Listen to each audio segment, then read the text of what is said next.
نہیں تو اس سے پہلے تو پی ڈی ایم کی حکومت تھی, پی ڈی ایم میں یہ سارے لوگ موجود تھے, اور اس کے بعد یہ وزیر اعظم ان سب کے ملا کر تو اس کو بنایا گیا تھا. لیکن اس کے بعد وہ جو ہوا اس کے بارے میں کہا تھا کہ جی کمیشن بنایا جائے گا اور اس کا احتساب کیا جائے گا, لیکن اس کی وجہ سے پنجاب اور پھر اوورآل پاکستان کا جو کسان ہے اس کا بٹا پٹا دیا گیا. پھر آپ آئیں کہ انٹرنل تو کافی چیزیں جو ہم آگے ڈسکس کریں گے, لیکن ایکسٹرنل بہت بڑی تبدیلی آئی ہے, وہ امریکہ کا جو الیکشن آیا اور اس کا ڈائریکٹلی انڈائریکٹلی پاکستان پہ ضرور اثر ہے. اور آپ دیکھیں ہر روز ٹی وی پروگرامز میں وہی ڈسکس ہو رہا ہے کہ ٹرمپ یہ کرنا ہے, گرنیل ہے کہ جرنیل ہے وہ یہ کر رہا ہے, فلانا یہ کر رہا ہے. یہ ہمارا سوشل میڈیا, ہمارے مین جو ٹی وی پروگرامز ہیں وہ اسی کے گرد گھوم رہے تھے, تو ہم اس کو These are all assumptions. دیکھیں یہ سارے حقائق سے برعکس ہے. دیکھیں میں ایک بات آپ کو, let's complete me, but Trump کا جو الیکشن تھا اس میں آپ یہ دیکھیں کہ آپ کی روایتی میڈیا امریکہ جیسے ملک کی وہ بھی دفن ہو گئی, روایتی سیاست بھی دفن ہو گئی, اور سوشل میڈیا کی وجہ سے وہ جس کے بارے میں سوچ بھی نہیں سکتے, بلکہ ایون امریکہ کی اسٹیبلشمنٹ بھی اس کے آگے. ٹھیک ہے, میں آگے بڑھوں گا. تو اس کا جو اثر ہے وہ آپ کے ملک پہ کسی نہ کسی صورت میں تو آ رہا ہے, کیونکہ ڈسکشن تو ہماری یہی ہو رہی ہوتی ہے. جنوری کے بعد دیکھیں گے. اس میں عبداللہ آپ کو انوالو کرنا چاہوں گا. ہم بات کرتے ہیں پاکستان کے لیے یہ سال, خاص طور پر جب سیاسی افق کی بات کریں اور اس کے علاوہ عسکری جو ہمارے معاملات ہیں اس کے حوالے سے دیکھیں, جو دہشت گردی کے حوالے سے جنگ لڑ رہا ہے پاکستان, ہماری افسر اور جوان اور سیکیورٹی ایجنسیز, 383 افسران اور جوان جو تھے وہ شہید ہوئے دشمن کے ناپاک عزائم کو, مذموم عزائم کو, ناپاک عزائم کو, جسے کہہ سکتے ہیں کہ زمین بوس کرنے کے ساتھ ساتھ انہوں نے اپنی جانوں کا نذرانہ پیش کیا دفاع وطن کی خاطر. اس حوالے سے ہم ٹریبیوٹ پیش کرتے ہیں ان کو جنہوں نے اپنا آج ہمارے کل کے لیے قربان کیا. اس سال کو آپ کیسے دیکھ رہے ہیں؟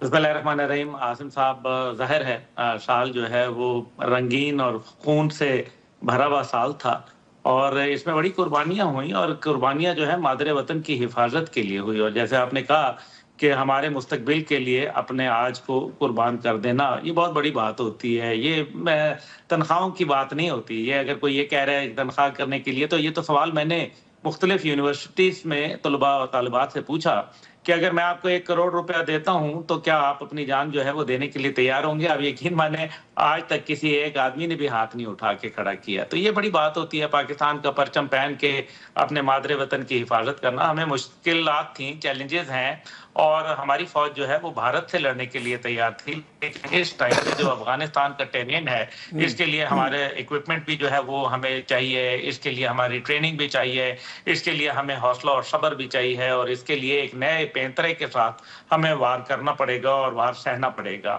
تو میں سمجھتا ہوں کہ جو قربانیاں ہیں وہ لازوال ہیں, اور خاص طور پہ جس طریقے سے لوگوں کے ذہنوں کو تبدیل کیا گیا اور لوگوں کے ذہنوں کو پراگندہ کیا گیا, اس کے اندر نفرتوں کے بیج بوئے گئے, یہ یقیناً ایک بہت بڑا چیلنج تھا, جس کو آپ 5th جنریشن وارفیئر یا 6th جنریشن وارفیئر اس لیے کہہ سکتے ہیں کیونکہ جب 5th جنریشن وارفیئر نے اپنا عملی جامہ پہنا تو 9 مئی کا واقعہ ہوا, جو کہ 6ٹھی جنریشن وارفیئر ہے. تو پاکستان اس میں سے سرخرو ہو کے نکلا. میں سمجھتا ہوں بڑا تحبر, بڑا حوصلہ, بڑا تحمل افواج پاکستان نے دکھایا, سیاسی انداز کے اندر بھی, باقی معاملات کے اندر بھی. پاکستان کے جو غیر ملکی معاملات تھے, انٹرنیشنل ریلیشن, خاص طور پہ جو عرب دنیا کے ساتھ تھے, مستحکم ہوئے. چائنا سے, جہاں سے ہمیں بہت ساری گلے شکوے جو ہے وہ دیکھنے میں آ رہے تھے, الحمدللہ اب چائنا کے ساتھ ایک اچھے مراسم ہو رہے ہیں. اسی طریقے سے یورپ میں بھی کئی ممالک جو ہیں وہ ان کے ساتھ بہتری آئی ہے. روس کے ساتھ بہت اچھے تعلقات بہتر ہوئے ہیں. ابھی حالیہ جو SCO کے اندر تقریباً 68 لوگوں کا روسی وفد آیا وزیر اعظم کے ساتھ, تو بہت بڑی بات تھی, یہ بڑی اچیومنٹ تھی. SCO کا انعقاد بذات خود ایک بہت بڑی اچیومنٹ ہے. اس کو بذات خود اگر دیکھا جائے تو یہ سال کی بڑی اچیومنٹ سے ہے. پھر آپ کا اسٹاک ایکسچینج جو ہے وہ تاریخ کی بلند ترین سطحوں کو چھوا, یہ بھی ایک بہت بڑی بات تھی. تو مثبت پہلو بہت سارے ہیں, منفی کو صرف نہیں دیکھنا چاہیے. اس کے علاوہ میرے خیال میں 9 مئی کے جو مجرمان تھے, جن کو ایک بہت عرصے سے ہم یہ چاہ رہے تھے کہ ان کے حوالے سے کوئی کیفر کردار تک پہنچایا جائے, سزائیں ہیں. ٹھیک ہے, آپ یہ صحیح کہہ رہے ہیں, لیکن میں اس پہ سیکیورٹی کنسرنز پہ بات کر رہا تھا. میں چاہ ہی رہا تھا کہ ایران اور افغانستان کے تناظر میں بھی, جہاں پہ گلف کا آپ نے ذکر کیا, یورپی یونین کی بات کی, یورپین کنٹریز کی بات کی, آپ نے SCO کا ذکر کیا, ایک واقعہ ہمیں نظر آیا جب ایک سٹینڈ آف جو تھا دونوں ممالک کے درمیان، ایران اور پاکستان کے درمیان ہوا، اور اس میں پاکستان نے اپنے اہداف نہ صرف بلکہ کامیابی سے ان کو نشانہ بنایا، اور دونوں ممالک کے درمیان جو مس انڈرسٹینڈنگ تھی اس کو بھی کلیئر کر دیا گیا۔ دوسرا افغانستان کا معاملہ جو ہے وہ ابھی تک جوں کا توں ہے، اور حالیہ جو ایک اور سرچ تھی اور اس میں جو انفلٹریشن کی کوشش کی گئی پاکستان کو، اس میں طالبان اور ٹی ٹی پی الخوارج کے ساتھ مل کر کوشش کی گئی پاکستان کے ساتھ حملہ کر کے اندر گھسنے کی، اور اس کے علاوہ اگر ہم دیکھیں پاکستان کی طرف سے کہا جا رہا ہے کہ ہارٹ پرسوٹ کے تحت جو ٹھکانے تھے وہاں پہ ان کو نشانہ بنایا گیا کامیابی سے۔ دیکھیں بالکل درست بتایا، لیکن جہاں ایران اور پاکستان دو برادر ملک ہیں اور ظاہر ہے ان کے آپس میں مس انڈرسٹینڈنگز ہو جاتی ہیں، جو بھی وجوہات ہیں ہو گئی ہیں۔ آپ دیکھیں نا ایران کے اوپر متعدد پریشر ہیں مختلف جگہ سے، ان کے اندر بھی کچھ کالی بھیڑیں موجود ہیں، جس کو ظاہر ہے جس کی وجہ سے ابھی جو متعدد شہادتیں ہوئیں اسماعیل ہنیہ سمیت، وہ میرے خیال میں اس کی ایک بڑی وجہ یہ ہے کہ ان کے اندر کچھ میرے خیال میں شکم موجود ہیں، کچھ ایسے لوگ موجود ہیں جو یہ غلط حرکت کرتے ہیں۔ لیکن بہرحال پڑوسی ہے اور جو بھی ہوا پاکستان نے اس کا بہترین جواب دیا اور معاملہ ختم ہو گیا۔ اس کے بعد ابراہیم رئیسی صاحب کا دورہ ہوا اور ابراہیم رئیسی صاحب نے پاکستان کے ساتھ بہت اچھے، اور پھر ہم نے باقاعدہ ایران روڈ اسلام آباد میں ان کے سے افتتاح کروایا، اس کا نام رکھا۔ تو یہ پاکستان نے جس کو کہتے ہیں نا کہ جی رات گئی بات گئی والی بات، کہ بات ختم کر لی، انہوں نے بھی فراموش کر دیا، ہم نے بھی فراموش کر دیا۔ ایک دفعہ پھر لاٹھی مارنے سے پانی جدا نہیں ہوا کرتا۔ دوسری جانب جو افغانستان کا آپ نے بتایا، یہ واقعی میرے خیال میں ایک خطرناک عمل ہے، ایک خطرناک صورتحال ابھی تک موجود ہے۔ ٹھیک ہے عبداللہ، میں آگے بڑھوں گا۔ میں ایک چیز آپ کی اجازت سے پھر آپ حامد صاحب سے بات کر لیجئے گا۔ دیکھیں جو اس کے اندر میرے خیال ہے ہمیں جو انٹرنیشنلی جو ایک سب سے بڑا پیراڈائم شفٹ میں دیکھ رہا ہوں، وہ مجھے لگ رہا ہے کہ ہم لک ایسٹ پالیسی کی جانب بڑھ رہے ہیں، لک ویسٹ پالیسی کو ہم خیر بات کہہ رہے ہیں۔ ابھی جو حالیہ سیاسی دباؤ پاکستان کے اوپر ہوا، بیلسٹک میسائل پروگرام کے اوپر جو ہے پابندیاں لگائی گئیں، تو یہ rather I would like to say roller coaster situation جو پاکستان کی آج سے 10 سال پہلے بھی تھی، آپ دوبارہ وہی نظر آتی ہے۔ مشرق کا سفر شروع کر چکے ہیں اور سالے جو 2025 ہے وہ بڑا ڈیسائسو ہوگا۔ حامد المشرقی صاحب، پاکستان کی اس وقت بین الاقوامی تناظر کے اندر بات ہو رہی ہے اور پاکستان نے جو اچیومنٹس حاصل کی ہیں پاکستان کے سپورٹس میں، اگر ہم بات کریں جو ہمارے جیولن تھرو میں گولڈ میڈلسٹ جنہوں نے ورلڈ ریکارڈ قائم کیا، ایک بڑا کامیابی سے پاکستان کا سر فخر سے بلند کیا، تقریباً 18 سال بعد پاکستان کا پہلا گولڈ میڈل تھا اولمپکس میں۔ بہت اچھی کامیابیاں ہمارے اس میں پازیٹیو چیزیں بھی ہیں، لیکن ساتھ ساتھ جب ہم بات کرتے ہیں پاکستان کی مجموعی صورتحال کے اور بین الاقوامی تناظر میں، آپ کیسے دیکھتے ہیں یہ سال کیسا رہا پاکستان کا؟ بہت شکریہ عاصم۔ میں یہ کہوں گا کہ عبداللہ گل صاحب نے بڑا ہی اچھا سمرائز کیا پاکستان کے حوالے سے اس سال کو، بالکل ایسے ہی ہے۔ سب سے اہم بات یہ ہے کہ پاکستان کی وہ جو مایوس کن صورتحال تھی اکانومی کے حوالے سے، اس کے اندر دوبارہ سے جس انداز میں جان آ گئی اور پاکستان کی اکانومی ٹریک پہ پڑ گئی۔ دوسری بات یہ کہ بالکل credit goes to army chief اور SIFC اور سارا کہ انہوں نے اس معاملے کو خود ٹیک اپ کیا، چاہے وہ گرین پاکستان جیسا بہت بڑا انیشیٹو ہو، چاہے وہ سرمایہ کاروں کو لانے کے حوالے سے بہت بڑی انیشیٹوز ہوں، چاہے وہ جو بین الاقوامی دنیا میں جو پاکستان کا جو کانفیڈنس بلڈنگ میئرز ہیں ان کے اوپر کام کرنا ہو۔ سب سے اہم بات یہ ہے کہ پاکستان نے ایک پیغام دیا ہے جو بڑا ضروری تھا موجودہ صورتحال میں، وہ یہ کہ چاہے وہ یورپ ہو، چاہے وہ امریکہ ہو، جتنا مرضی ہم پہ دباؤ ڈالا جائے مشرق وسطیٰ کی صورتحال کے حوالے سے، پاکستان نے کسی بھی انداز میں جو ہے اس کے اندر ان کا اس انداز میں حریف نہیں بنے جہاں پر مسلمانوں کے خلاف ظلم ہو رہا ہے۔ ہم نے دیکھا اسرائیل کے اوپر نے جتنی بربریت کی ہے فلسطینیوں پر، پھر اس کے بعد یمن کی صورتحال جہاں پر پاکستان کو بڑی کوشش کی گئی کہ متنازع بنایا جائے، پاکستان نے اپنا سٹانس برقرار رکھا۔ اسی طرح یورپ اور امریکہ کو واضح پیغام دیا گیا کہ پاکستان کے اندرونی معاملات میں کسی بھی حالت میں کسی کو بھی اختیار نہیں ہے کہ وہ اس کے اوپر کسی انداز سے بھی اپنی دخل اندازی کرے۔ میرا خیال یہ ہے کہ پاکستان نے اس سال کے اندر بہت زیادہ اللہ کا شکر ہے سٹیبلٹی اچیو کی ہے۔ پولیٹیکل سٹیبلٹی کا ایشو ضرور ہے، ہمیں سمجھنا ہوگا، لیکن وہ بھی میرا خیال یہ ہے کہ آئندہ آنے والے دنوں میں سیٹل ہوگا۔ اور سب سے بڑھ کر یہ ہے کہ بہرحال اس سے کوئی انکار نہیں ہے کہ قانون کی عملداری